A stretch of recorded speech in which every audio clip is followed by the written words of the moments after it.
Welcome to today's session. We are completing the class struggles in France, 1848 to 1850 today. We left off at the start of part 4, the abolition of universal suffrage in 1850. And we are going to go over our report of last time. Now, a reminder, we are focusing in on Marx and Engels' understanding of the dictatorship of the proletariat. There's a lot of other interesting stuff going on here, and we have also added in a little bit here about how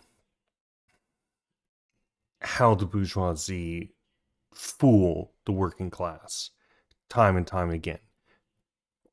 And that includes the peasantry, but just the different ways that they fool the working class into following along behind them rather than leading their own movements, and a variety of other things. But with that said, we are going to go over this report real quick. So yesterday we discovered that due to the repression of the bourgeoisie over the workers' clubs, the aforementioned gathering points and conspiratorial seats of the revolutionary proletariat, described as the coalition of the whole working class forming a worker state. They did not reduce, but instead expanded spontaneously in response to the repression, becoming secret. The workers' industrial cooperatives, on the other hand, became a political cementation of the proletariat. It taught the workers could govern themselves, organize themselves, and granted a material basis for economic security. This allowed the proletariat to not only survive the removal of their parliamentary forces under the dictatorship of the bourgeoisie, but thrive as a true revolutionary movement.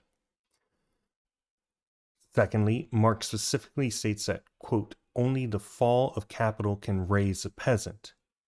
And the social democratic, the Red Republic, socialism, is the dictatorship of his allies. So this is in regards to the peasant. It's no longer quite so important nowadays, except in some parts of the global south. But back then, understanding the worker-peasant alliance is very important. Third, Marx talks about revolutionary socialism as distinct from bourgeois socialism, and he also talks about some of the others that we also read about in the manifesto.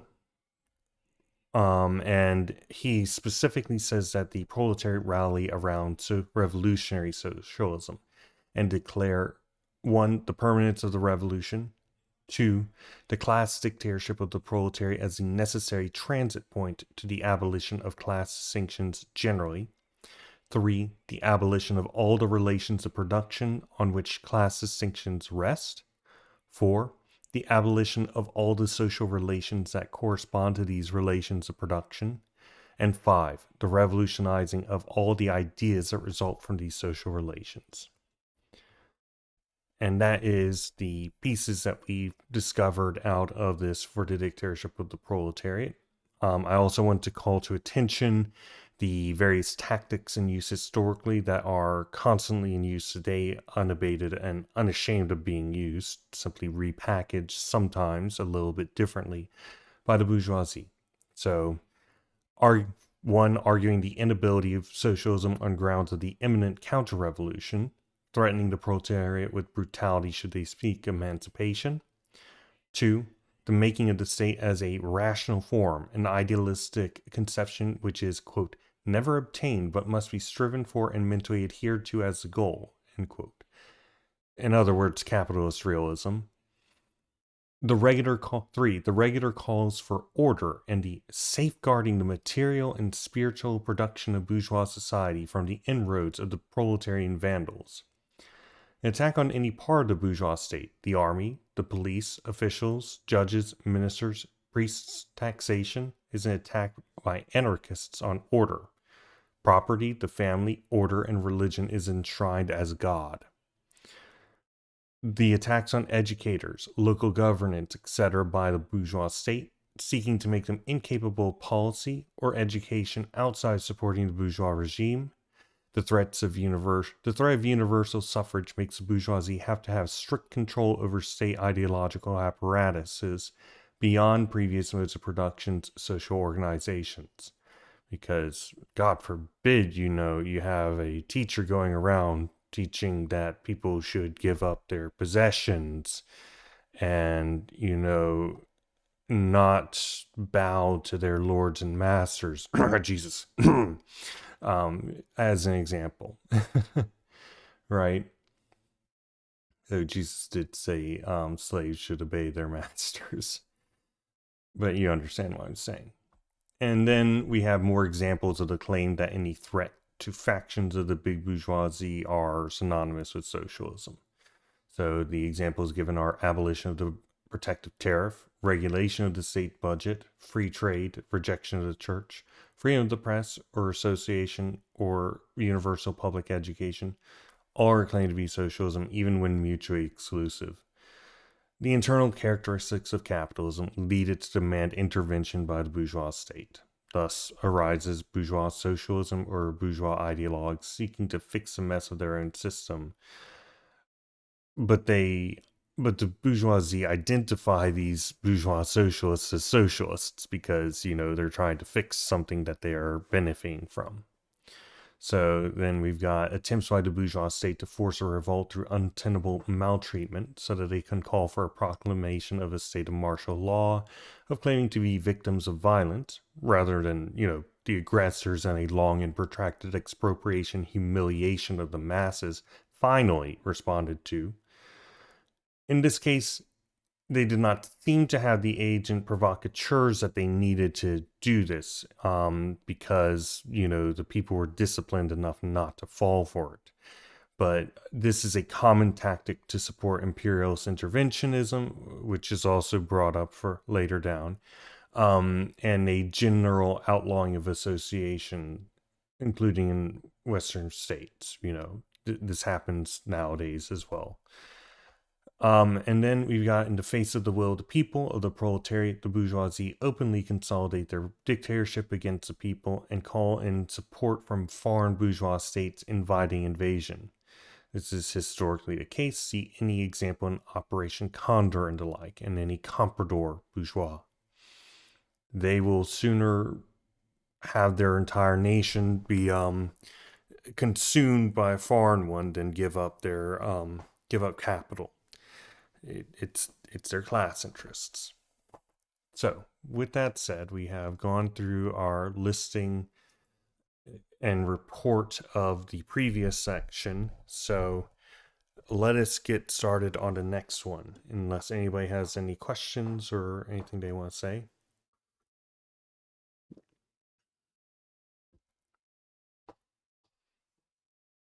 Doesn't look like. Okay. Then let's get started. Yes, hydration. It's very important. Oh, I just bragged about how, I was getting everybody, I was fully ready and everything, and then I wasn't. Here is the link in ESVC text to this shared document for you to check out. It is comment only. You comment by, doing a highlight, and then you can press this thing and add a comment wherever you want. Okay, part 4, the abolition of universal suffrage in 1850. And there is a footnote here. The continuation of the 3 foregoing chapters is found in the review in the 5th and 6th double issue of the Neue Reichsche Zeitung, that is Marx's paper. No, I copied it. Zombie Veritas. Here, after the great commercial crisis that broke out in England in 1847 had first been described, and the coming to a head of the political complications on the European continent in the revolutions of February and March 1848 had been explained by its reactions there. It is then shown how the prosperity of trade and industry that again set in during the course of 1848 and increased further still in 1849 paralyzed the revolutionary upsurge and made it possible the simultaneous victories of the reaction. With special reference to France, is then said, written by Engels for the 1895 edition as an introductory paragraph to section 4. Back to the text.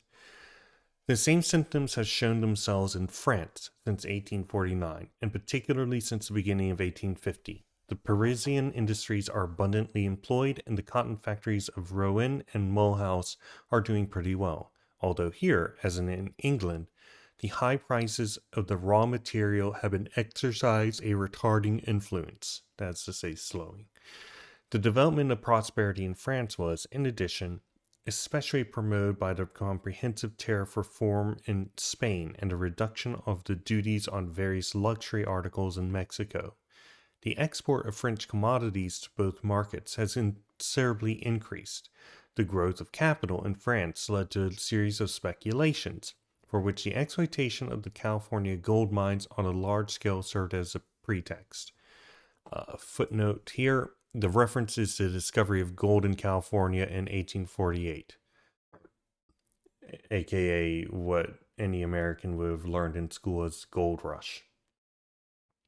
Along with the discovery of rich deposits of gold in Australia in 1851. This is also a pretty tragic event, I'm going to say that much. The Californian discovery added to the industrial and stock exchange agitation in capitalist countries. Continuing.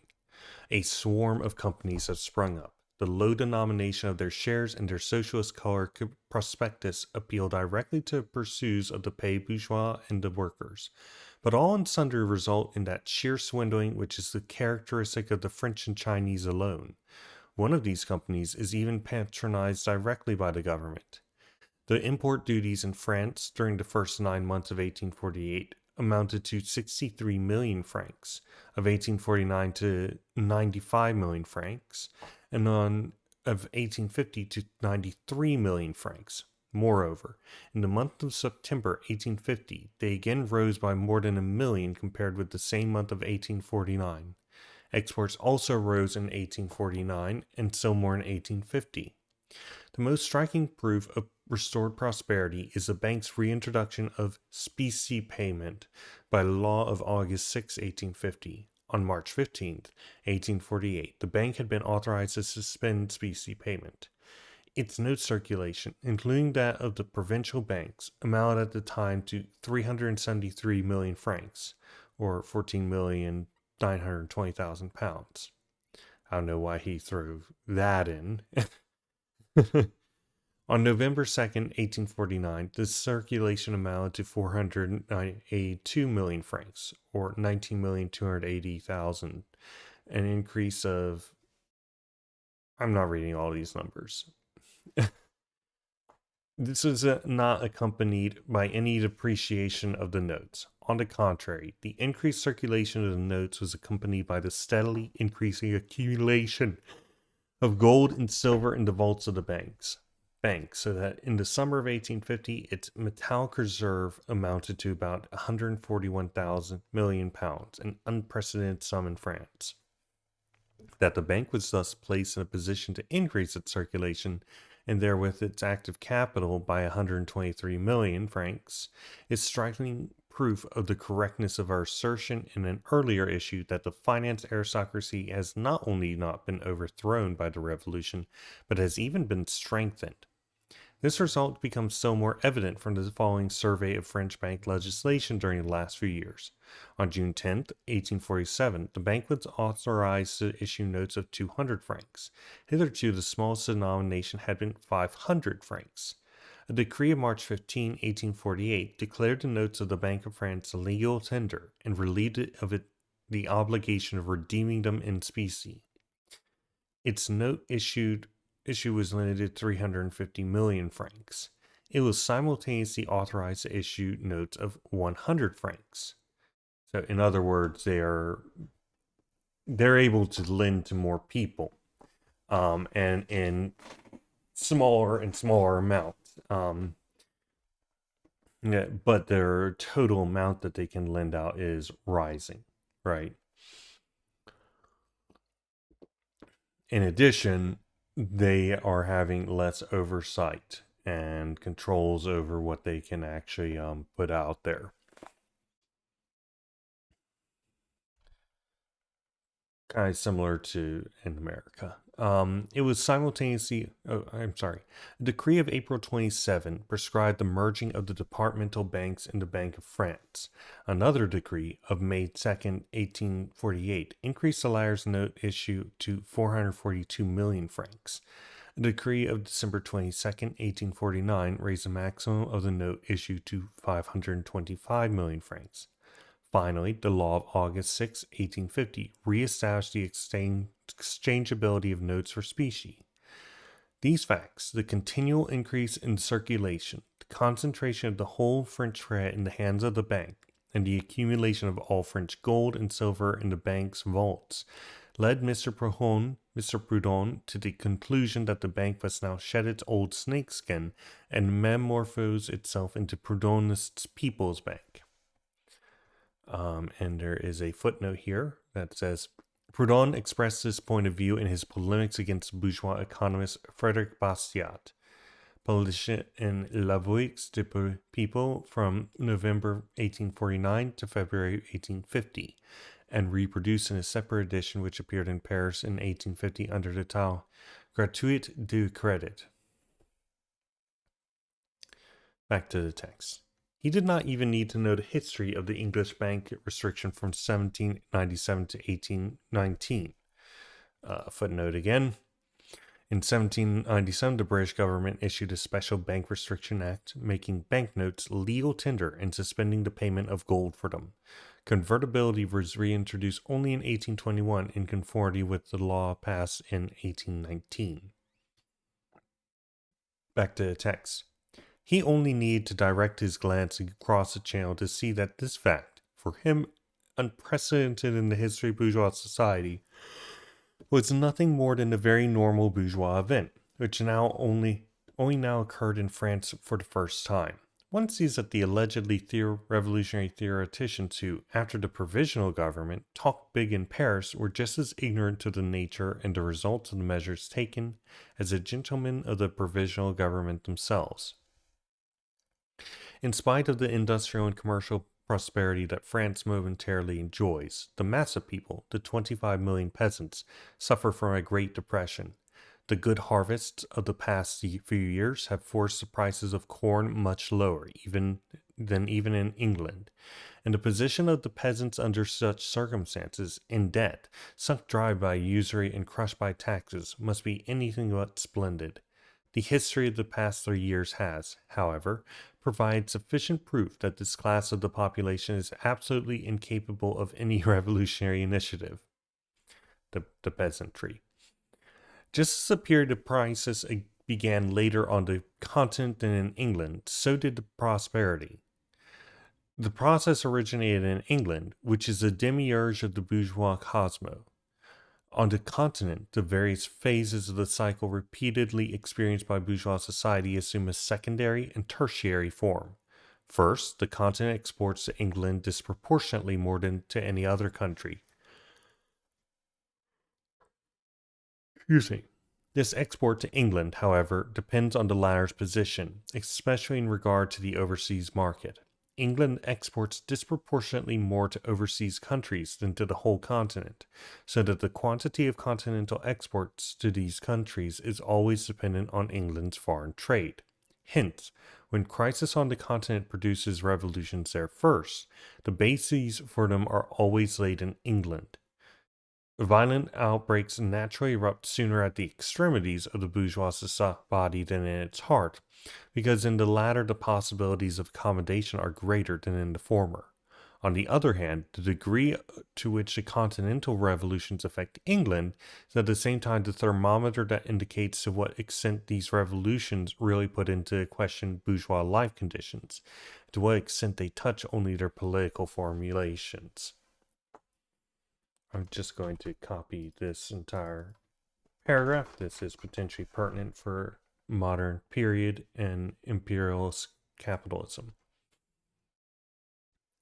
Given this general prosperity, wherein the productive forces of bourgeois society are developing as luxuriantly as it's possible for them to do within bourgeois relationships, a real revolution is out of the question. Such a revolution is possible only in periods when both of these factors, The modern forces of production and the bourgeois forms of production come into opposition with each other. The various bickerings in which representatives of the individual factions of the Continental Party of Order presently engage in compromise with each other, far from providing an occasion for revolution, are, on the contrary, possible only because the bases of relationships are momentarily so secure, and, what the reactionaries do not know, so bourgeois. On all this all the reactionary attempts to hold back bourgeois development will rebound just as much as will all ethical indignation and all the enraptured proclamations of the Democrats. A new revolution is only a consequence of a new crisis. This one, however, is as sure to come as another. Okay, so what is being said here? Right.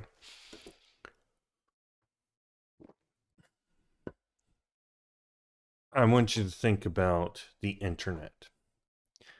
Capital necessarily must increase the rate at which capital moves.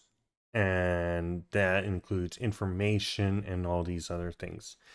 And as such, the internet is an obvious avenue, as are development of trains, as are the development of all these different things. But is the internet profitable? Yeah. But at the same time, it's only profitable by considerable force. And it wasn't for a long time. The forces of production and of bourgeois form of production, that is to say, its relations of production, these things come into conflict with one another. And the result is chaos. It is a thing that produces crises. And out of this crisis comes the potential for revolutionary action. Okay, continuing. Let us now turn to France. The victory that the people, in conjunction with the petty bourgeois, had won in the elections of March 10 was annulled by the people itself when it provoked the new election of April 28. Vidal was elected not only in Paris, but also in the Lower Rhine. The Paris Committee, in which the Montaigne and the petty bourgeois were strongly represented, induced him to accept for the Lower Rhine. The victory of March 10 ceased to be a decisive one. The date of the decision was once more postponed. The tension of the people was relaxed. It became accustomed to legal triumphs instead of revolutionary ones. The revolutionary meaning of March 10, the rehabilitation of the June insurrection, was finally completely annihilated by the candidate of Eugene Sue, the sentimental petty bourgeois social fantast. I don't know what fantast is, but okay. Which the proletariat could at best accept as a joke to please the grisettes. I don't know what grisettes are either. As against this well-meaning candidature, the party of order, emboldened by the vacillating policy of its opponents, put up a candidate who is to represent the June victory. This comic candidate was the Spartan paterfamilias Leclerc, from whose person, however, the heroic armor was torn piece by piece by the press, and who experienced a brilliant defeat in the election. The new election victory on April 28 put the Montaigne and the petty bourgeois in high feather. They already exulted in the thought of being able to arrive at the goal of their wishes in a purely legal way, and without again pushing the proletariat into the foreground through a new revolution. They reckoned positively on bringing Ledru-Rollin into the presidential chair, and a majority of the Montagnards into the assembly through universal suffrage in the new elections of 1852. The party of order, rendered perfectly certain by the prospective elections, by Sue's candidature, and by the mood of the Montaigne and the petty bourgeoisie, that the latter were resolved to remain quiet no matter what happened, answered to two election victories with an election law which abolished universal suffrage. The government took good care not to make this legislative proposal on its own responsibility. It made an apparent concession to the majority by entrusting the working out of the bill to the high dignitaries of this majority, the 17 burgraves. Footnote: The reference is to a commission of 17 Orleanists and Legitimists, deputies to the Legislative Assembly, appointed by the Minister of the Interior on May 1st, 1850 to draft a new electoral law. Its members were named burgraves, a name borrowed from the title of Victor Hugo's historical drama as an allusion to their unwarranted claims to power and their reactionary aspirations. The drama is set in medieval Germany, where Burggraf was governor of a burg, city, or district appointed by the emperor. Back to the text. Thus, it was not the government that proposed the repeal of universal suffrage to the Assembly. The majority of the Assembly proposed it to itself. On May 8th, the project was brought into the chamber. The entire Social Democratic press rose as one man in order to preach to the people dignified, bearing cum majestix. I'm actually going to copy that for our Frickstat, the bourgeois state and bourgeoisie poll on the workers. Rose as one man in order to preach to the people dignified, bearing calm majesty, passivity, and trust in its representatives. Every article of these journals was a confession that a revolution would, above all, annihilate the so-called revolutionary press, and therefore it was now a question of its self-preservation. The allegedly revolutionary press betrayed its own secret. It signed its own death warrant. On May 21st, de Montaigne put the preliminary question to debate and moved the rejection to the whole project on the ground that violated the Constitution. The party of order answered that the Constitution would be violated if it were necessary. There was, however, no need for this at present, because the Constitution was capable of every interpretation, because the majority alone was competent to decide on the correct interpretation. To the unbridled, savage attacks of Thiers and Montalembert and Montaigne opposed to decorous and refined humanism, it took its stand on the ground of law. The party of order referred it on to the ground on which the law grows, to bourgeois property. De Montaigne whimpered. Did they really want, then, to conjure up revolution by main force? The party of order replied, one would await them. On May 22nd, the preliminary question was settled by 462 votes to 227. The same men who had proved with such solemn profundity that the National Assembly and every individual deputy would be renouncing his mandate if he renounced the people. His mandatory now stuck to their seats and suddenly sought to let the country act, through petitions at that, instead of acting themselves, and still sat there unmoved when, on May 31st, the law went through on splendid fashion. They sought to revenge themselves by a protest in which they recorded their innocence to the rape of the Constitution, a protest which they did not even submit openly, but smuggled into the president's pocket from the rear.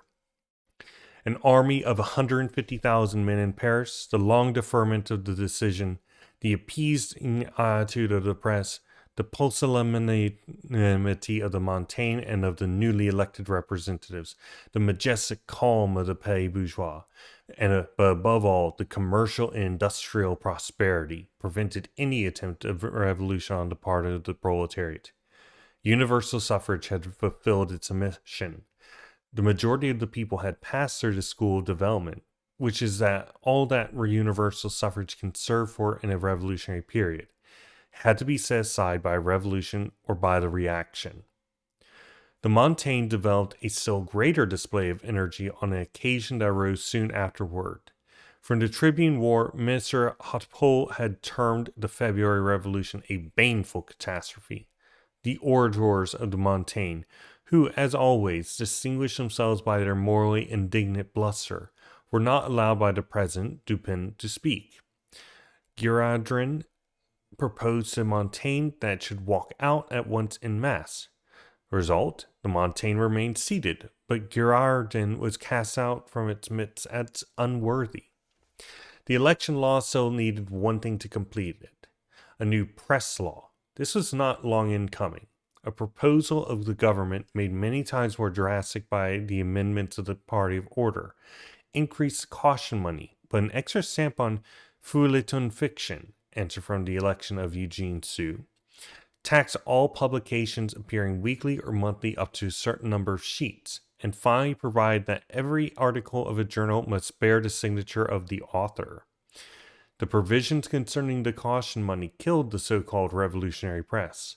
The people regarded its extinction as satisfaction for the abolition of universal suffrage. However, neither the tendency nor the effect of the new law extended only to the section of the press. As long as the newspaper press is anonymous, it appeared as the organ of the numberless and nameless public opinion. It was the third power in the state. Through the signature of every article, a newspaper became a mere collection of literary contributions from more or less known individuals. Every article sank to the level of an advertisement.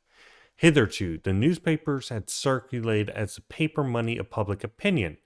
Now, they were resolved into more or less bad solo bills, whose worth and circulation depended not on the credit not only of the drawer, but also of the endorser. The press of the Party of Order had decided not only for the repeal of universal suffrage, but also for the most extreme measures against the bad press. However, in its sinister anonymity, even the good press was irksome to the Party of Order, and still more to its individual provincial representatives. As for itself, it demanded only the paid writer, with name, address, and description. In vain the good press bemoaned the ingratitude with which its services were rewarded. The law went through. The provision about the giving of names hit it hardest at all. The names of Republican journalists were rather well known, but the respectable firms of the Journal des Débats, the Assemblée Nationale, and the Constitutionnel, etc., caused sorry figure in their high protestations of state wisdom, when the mysterious company all at once disintegrated into purchasable penny aligners of long practice, who had defended all possible causes for cash, like Granier de Cassagnac, or into old milksops who called themselves statesmen, like Cape Figu, or into coquettish fops like M. Limon of the Débats. In the debate on the press law, the Montaigne had already sunk to the level of moral degeneracy that it had to confine itself to applauding the brilliant tirades of an old notable of Louis Philippe's time and Victor Hugo. Marx really fucking hates Victor Hugo. Holy shit. With the election law and the press law, the Revolutionary and Democratic Party exits from the official stage. Before their departure home, shortly after the end of the session, the two factions of the Montaigne, the Socialist Democrats and the Democratic Socialists, issued two manifestos, two Testimonia Paupertis, certificates of pauperism, in which they proved that while power and success were never on their side, they nonetheless had been on the side of eternal justice and all the other eternal truths. Let us now consider the Party of Order. The New Rheinische Zeitung, Marx's newspaper, had said, quote, as against the hankering for restoration on the part of the United Orleanists and Legitimists, Bonaparte defends his title to his actual power, the Republic, as against the hankering for restoration on the part of the Bonaparte. The Party of Order defends its title to its common rule, the Republic, as against the Orleanists, the Legitimists, and as against the Legitimists, the Orleanists, defend the status quo, the Republic. All these factions of the Party of Order, each of which has its own king and its own restoration in petto, mutually enforce, as against their rivals' hankering for usurpation and revolt, the common rule of the bourgeoisie, the form in which the special claims remain neutralized and reserved, the Republic. And Thiers spoke more truly than he suspects when he said, we, the Royalists, are the true pillars of the constitutional republic. In quotation. That was actually from earlier up above in this very piece. This comedy of the Republicans in spite of themselves, the antipathy to the status quo and the constant consolidation of it, the incessant friction between Bonaparte and the National Assembly, the ever-renewed threat of the party of order to split into its separate component parts, and the ever-repeated conjugation of its factions, the attempt of each faction to transform each victory over the common foe into a defeat for its temporary allies, the mutual petty jealousy, chicanery, harassment, the tireless drawing of swords that ever and ever again ends with a Bâtir la Morette. This whole unedifying comedy of errors never developed more classically than during this past 6 months. There's a footnote a little bit above. Lamorette's kiss. On July 7, 1792, Bishop Adrien Lamorette, a deputy in the Legislative Assembly, proposed that party dissensions be ended with a fraternal kiss. The deputies enthusiastically embraced each other then, but the fraternal embrace was soon forgotten. French wits came to use the expression to denote a trivial love affair. Back to the text. The party of order regarded the election law at the same time as a victory over the Bonaparte. Had not the government abdicated when it handed over the editing of and responsibility for its own proposal to the Commission of 17? And did not the chief strength of Bonaparte as against the Assembly lie in the fact that he was chosen of 6 millions? Bonaparte, on his part, treated the election law as a concession to the Assembly, with which he claimed to have purchased harmony between the legislative and executive powers.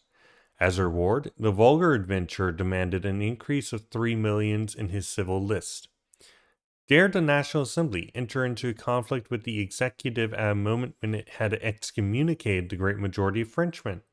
It was roused to anger. It appeared to want to go to extremes. Its commission rejected the motion. The Bonapartist press threatened and referred to the disinherited people deprived of its franchise. Numerous noisy attempts at an arrangement took place, and the Assembly finally gave way in fact, but at the same time revenged itself in principle. Instead of increasing the civil list in principle by 3 millions per annum, it granted Bonaparte an accommodation of 2,160,000 francs.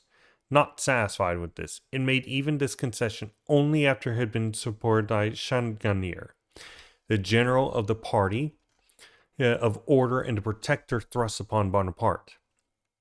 Therefore, it only really granted 2 millions to Bonaparte, not to Bonaparte, but to Changarnier. This sop, thrown to him with bad grace, was accepted by Bonaparte quite in the spirit of the donor. The Bonapartist press blustered anew against the National Assembly. When in the debate of the press law, the amendment was made on the signing of names, which, in turn, was directed especially against the less important papers, the representatives of the private interests of Bonaparte, the principal Bonapartist paper, the Pouvoir, published an open and vehement attack on the National Assembly. The ministers had to disavow the paper before the Assembly.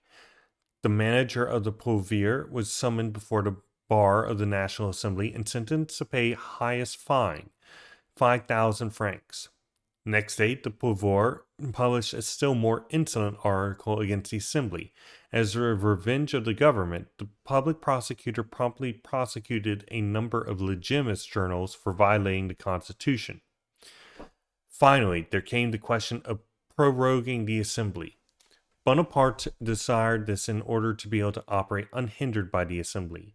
The party of order desired it partly for the purpose of carrying on its factional intrigues, partly for the pursuit of the private interests of the individual deputies. Both needed it in order to consolidate and push further the victories of reaction in the provinces. The Assembly therefore adjourned from August 11 until November 11. Since, however, Bonaparte in no way concealed that his only concern was to get rid of the irksome surveillance of the National Assembly, the Assembly imprinted on the vote of confidence itself the stamp of lack of confidence in the President. All Bonapartists were kept off the permanent commission of 28 members who stayed on during the recess as guardians of the virtue of the Republic.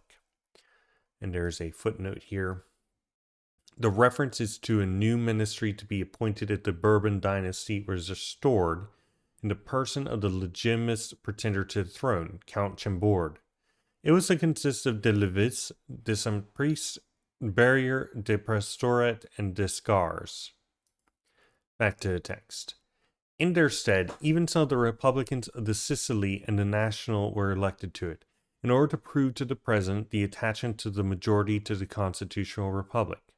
Shortly before, and especially immediately after the recess, the two big factions of the party of order, the Orleanists and Legitimists, appeared to want to be reconciled, and by this fusion of the two royal houses under the flags they were fighting. The papers were full of reconciliation proposals that were said to have been discussed at the sickbed of Louis Philippe at St. Leonard's, when the death of Louis Philippe suddenly simplified the situation. Louis Philippe was a usurper. Henry V was the dispossessed. The Count of Paris, on the other hand, owing to the childlessness of Henry V, was his lawful heir to the throne. Every pretext for objecting to a fusion of the two dynastic interests was now removed. But precisely now, the two factions of the bourgeoisie first discovered that it was not zeal for a definite royal house that divided them, but that it was rather the divided class interests that kept the two dynasties apart. The Legitimists, who had made a pilgrimage to the residence of Henry V at Wiesbaden, just as their competitors had to St. Leonard's, received there the news of Louis Philippe's death. Forthwith, they formed a ministry in Partibus Infidelum, which consisted mostly of members of that commission of guardians of the virtue of the Republic, and on which the occasion of the squabble in the bosom of the party came out with the most outspoken proclamation of right by the grace of God. And there is a footnote to the Partibus Infidelum. In the realms of the unbelievers, referring to non-Christian dioceses to which the Catholic bishops were assigned by the early church. Back to the text. The Orleanists rejoiced over the compromising scandal that this manifesto called forth in the press, and did not conceal for a moment their open enmity to the Legitimists. And there is a footnote for the manifesto.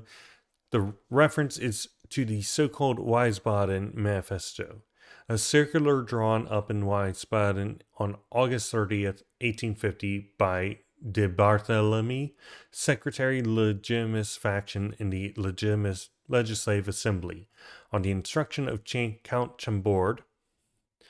The circular was a legitimist policy statement in case they came to power.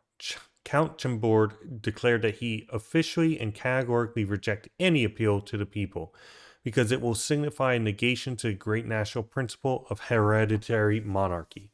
This statement evoked protests among the Legitimists themselves, notably from a group headed by La Roche-Jacqueline and the polemics in the press.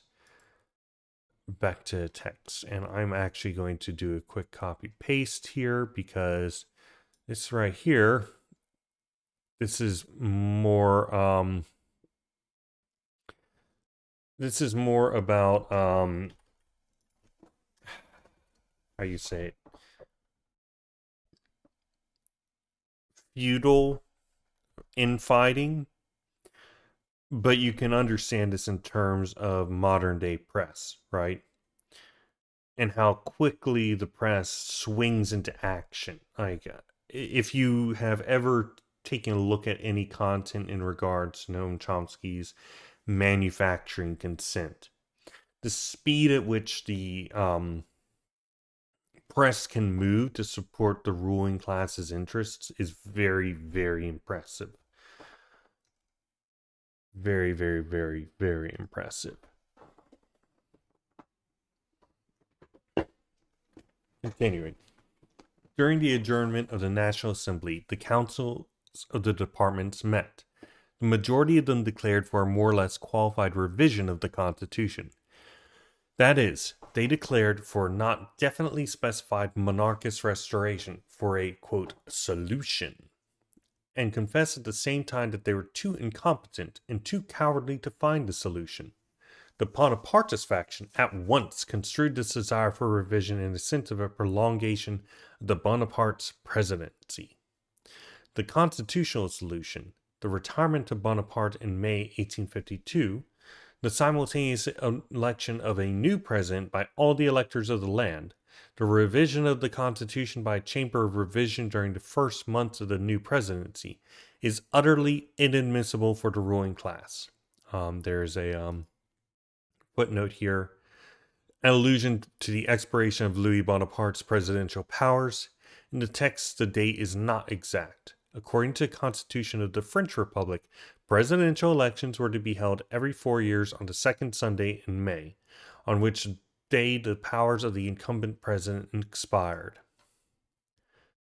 Okay, back to the text. The day of the new presidential election would be the day of rendezvous for all hostile parties, the Legitimists, the Orleanists, the bourgeois Republicans, the revolutionists.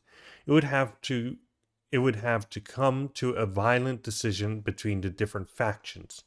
Even if the party of order should succeed in uniting around the candidature of a neutral person outside the dynastic families, he would still be opposed by Bonaparte. In its struggle with the people, the party of order is compelled constantly to increase the power of the executive. Every increase to the executive's power increases the power of its bearer, Bonaparte. In the same measure, therefore, as the party of order strengthens its joint might, it strengthens the fighting for resources of Bonaparte's dynastic pretensions.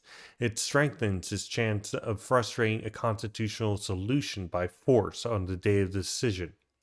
He will then have, as against the party of order, no more scruples about the one pillar of the Constitution than that party had, as against the people, about the other pillar in the matter of the election law.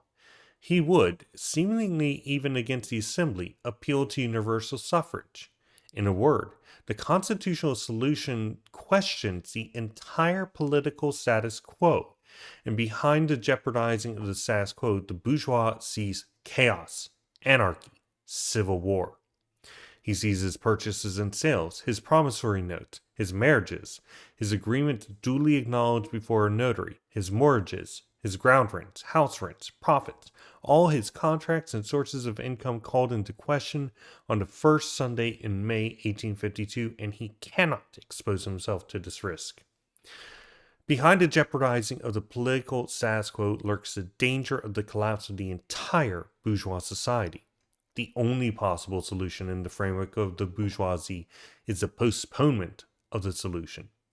It can save the constitutional republic only by a violation of the Constitution, by the prolongation of the power of the president.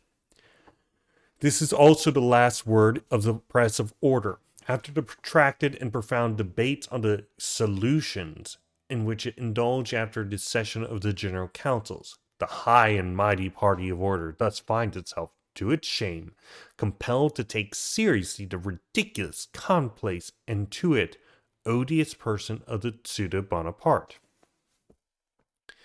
This dirty figure likewise deceived himself about the causes that clothed him more and more with the character of the indispensable man.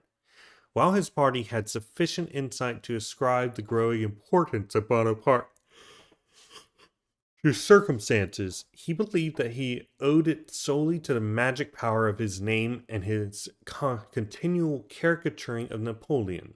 He became more enterprising every day. To offset the pilgrimages to St. Leonard's and Wiesbaden, he made his round trip through France.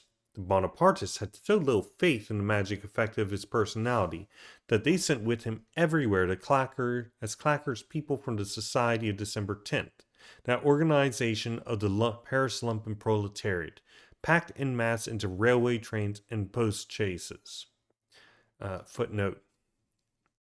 The Society of December 10th, a Bonapartist organization founded in 1849 and consisting mainly of D-class elements, political adventurists, the reactionary military.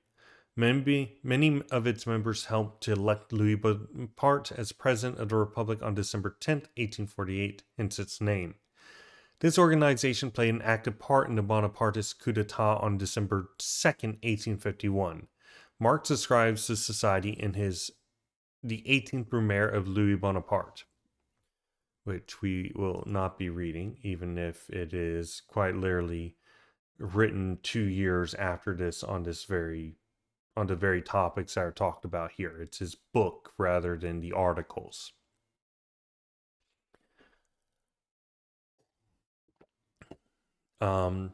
Continuing. Oh, I'm sorry. I scrolled down when I shouldn't have. They put speeches into the mouths of their marionette, which, according to reception in the different towns, proclaimed Republican resignation or perennial tenacity as a keynote of the president's policy. In spite of all maneuvers, these journeys were anything but triumphal processions. When Bonaparte believed he had thus made the people enthusiastic, he set out to win the army. He caused great reviews to be held on the plains of Satory near Versailles, but at which he sought to buy the soldiers with garlic sausages, champagne, and cigars. Whereas the genuine Napoleon, amid the hardships of his campaigns of conquest, knew how to cheer up his weary soldiers with outbursts of patriarchal familiarity. The pseudo-Napoleon believed it was in gratitude that the troops shouted, "Vive Napoleon! Vive la saucisson! Long live Napoleon! Long live the sausage!" That is, hurrah for the Wurst, hurrah for the Handwurst. Play on words. Hurrah for the sausage, hurrah for the buffoon. These reviews led to the outbreak of the long-suppressed dissension between Bonaparte and his war minister Hautpoul, on the other one hand, the Chandelier on the other. In Changanier, the party of order had found its real neutral man, in whose case there could be no question of his own dynastic claims. It had designated him Bonaparte's successor. In addition, Changanier became the great general of the Party of Order through his conduct on January 29th and June 13th, 1849. The Mar Alexander, whose brutal intervention had, in the eyes of the timid bourgeois, cut the Gordian knot of the revolution. At bottom, just as ridiculous as Bonaparte, he had thus become a power in the very cheapest manner, and was set up by the National Assembly to watch the president. He himself coquetted, for example, in the matter of the salary grant, with the protection that he gave Bonaparte, and rose ever more overpoweringly against him and the ministers. When, on the occasion of the election law, an insurrection was expected, he forbade his officers to take any orders whatsoever from the war minister or the president. The press was also instrumental in magnifying the figure of Changanier. With the complete absence of great personalities, the Party of Order naturally found itself compelled to endow a single individual with the strength lacking in its class as a whole, and so puff up this individual to prodigy. Thus arose the myth of Changanier, the bulwark of society, the arrogant charlatanry, the secretive air of importance with which Changanier condescended to carry the world on his shoulders, forms a most ridiculous contrast to the events during and after the last Satory Review, which irrefutably proved that it needed only a stroke of the pen by Bonaparte, the infinitely little, to bring this fantastic offspring of bourgeois fear, the Colossus Changanier, back to dimensions of mediocrity and transform him, society's heroic savior, into a pensioned general. Bonaparte for some time had been revenging himself on Changanier by provoking the war minister to disputes in matters of discipline with the irksome protector. The last review at Satory finally brought the old animosity to a climax.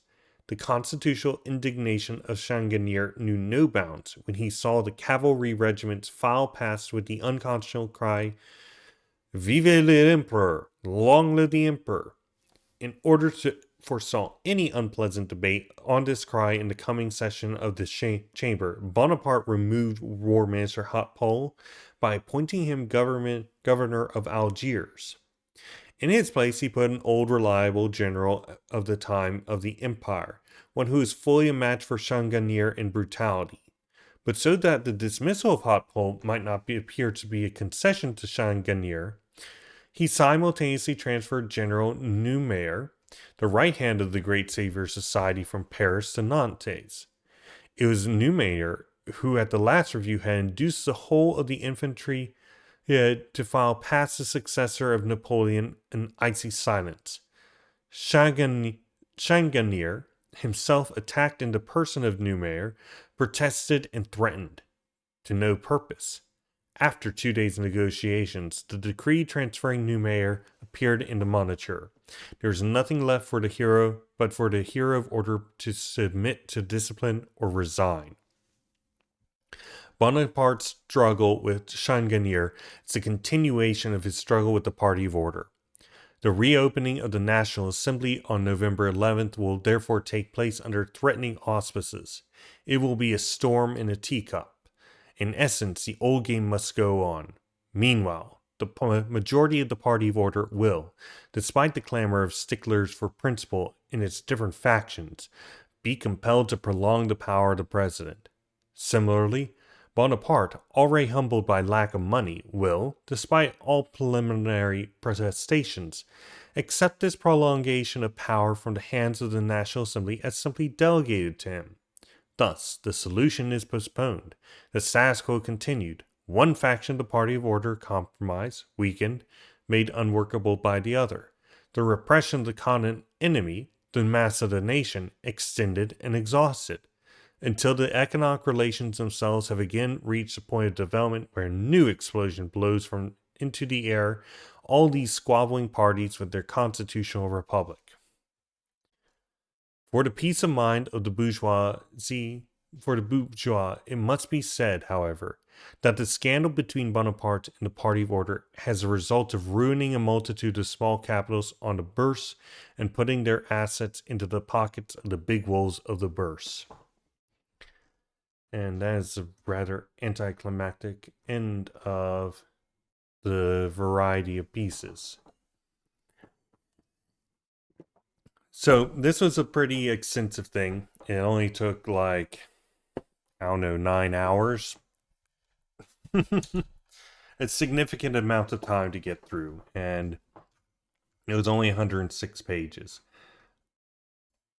For our next readings, let me just go to my notes and confirm. We have Marx's letter to Weydemeyer on March 5th, 1852. That's only 6 pages. It's probably longer in a Google Doc, but I think that we will be reading off of this thing directly, if it actually opens. Yes. Because you can't get this on Marxist.org, unfortunately, only excerpts out of it. We're not reading this entire thing, it's just a singular letter. Okay, I can, in fact, do a little bit of copy paste. So we'll see about doing that. Then we got the Civil War in France, which was written in 1871. That is quite long, not as long as this last one. It's about 2/3 of its length. Then we got the speech of the 7th anniversary of the Internationale, Conspectus on Bakunin, Statism, and Anarchy from 1874, and the program of the Blanquist Fugitives of the Paris Commune, also 1874.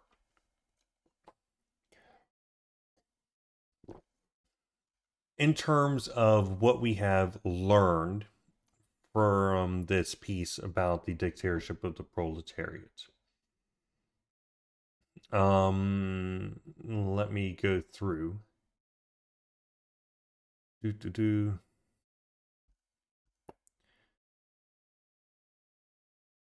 Number one, it will immediately abolish public credit and private credit. Next,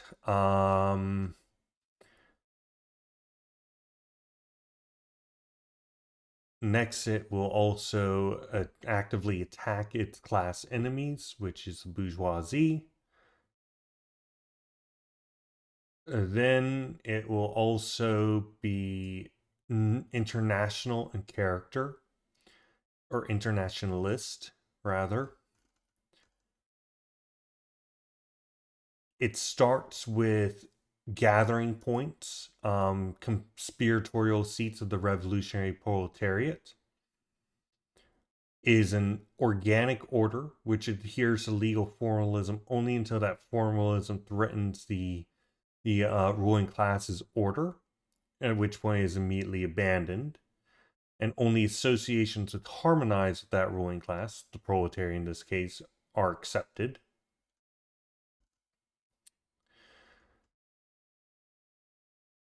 It should increase spontaneously in response to the repression, becoming secret in character, right? And we'll get into detail about the content of that when we talk about the Vanguard Party. And in addition, it declares the permanence of the revolution. The class dictatorship of the proletariat is a necessary transit point to the abolition of class distinctions generally. And as a result of that, the abolition of all the relations of production on which class distinctions rest, the abolition of the social relations that correspond to these relations of production, and the revolutionizing of all the ideas that result from these social relations. In other words, cultural and economic revolution on top of a complete smashing of the bourgeois state, the creation of a proletarian dictatorship of the proletariat and a proletarian state. The state, of course, should be constantly updating because as an organic state, bringing in only that which improves the condition and development of the proletariat. We didn't really get anything new for our project in this last bit, but that's okay. I'm not going to start with the next stuff today, and I will say that I will be off tomorrow, as I will be on all Wednesdays. But we should actually be able to get through quite a lot tomorrow. We'll go through Weydemeyer's letter. A lot of these things are 2 or 3 pages. The only remaining... So we've got the Marx's letter to Weydemeyer, that's 6 pages. The speech on the 7th anniversary of the International, that's 3 paragraphs. Conspectus on Bakunin, Statism, and Anarchy, that's 3 to 4 pages. The program to Blanquist Fugitives from the Paris Commune, that's 3 to 4 pages. We'll probably go through all of those for tomorrow and have plenty of time left over. And probably get started on the Civil War in France. So be there. Not tomorrow, on Thursday. Sorry, 2 days from now. So be there. And I am very glad that everybody came. Thank you so much. Does anybody have any final words they want to say?